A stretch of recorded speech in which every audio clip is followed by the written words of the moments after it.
கிருஷ்ணனின் சதி திட்டத்தை முறியடிப்பதற்காகத்தான் சிசுபாலனை அழைத்து வந்துள்ளேன். அந்த பாஞ்சாலியின் அழகும் தங்கள் மதியை மழுங்கச் செய்து விட்டதா?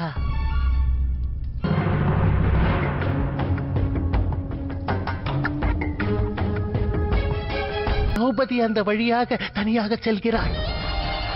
திரௌபதியை தாங்கள் தவறான எண்ணத்தோடு பார்த்து விட்டீர்கள். அந்த விஷயத்தை பாண்டவர்களால் ஏற்க முடியாது. அவர்கள் ஆயுதம் ஏந்தினால் தங்களை அவமதித்ததற்கு சமமாகும். அதிதியை தாக்க நினைப்பது மாபெரும் குற்றம். உங்களையோ வதம் செய்ய இயலாது. அதன் பிறகு இந்த யாகம் தானாக முடிந்துவிடும்.